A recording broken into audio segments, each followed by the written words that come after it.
Welcome back, everybody, to another It's Not Too Late show. I'm your host, T.H. Culhane.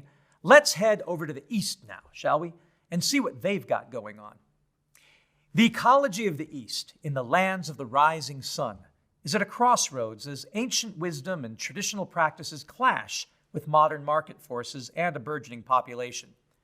Things got so bad that the largest country in the region, China, instituted a one-child policy for a long time, fearing that consumption would outstrip resources.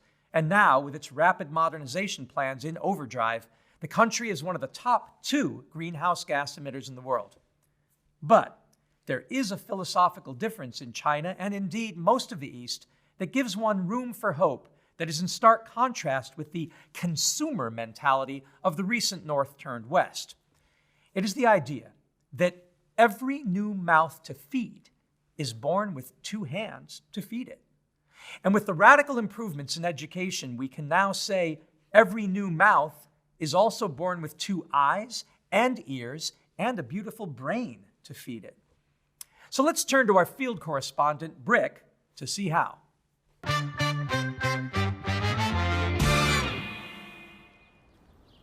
Xie TH.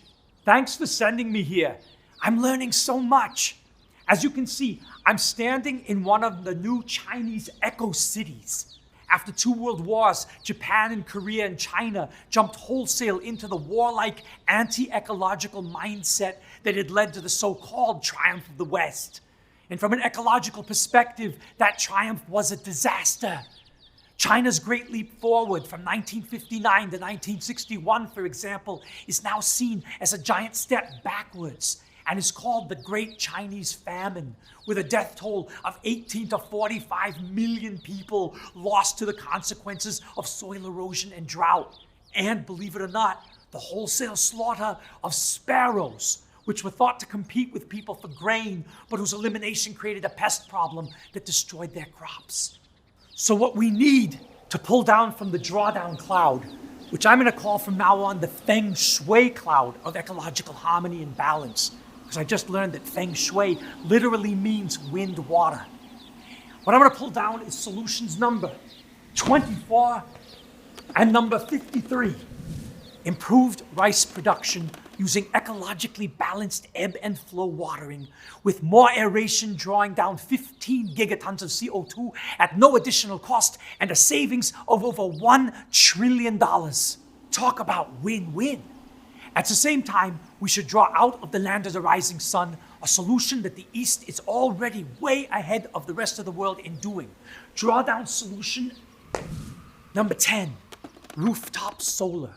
And even as I saw in China, building wall solar and window solar, they should easily enable them to reach their carbon neutrality commitment by 2060, as they've recently announced. You know, Culhane, I think I might just stay here. You do that, Brick. Zaijian for now. Some of us, however, have to stay here at home, helping to bring the light and these solutions to our backyards. And that's what you and I are doing, right?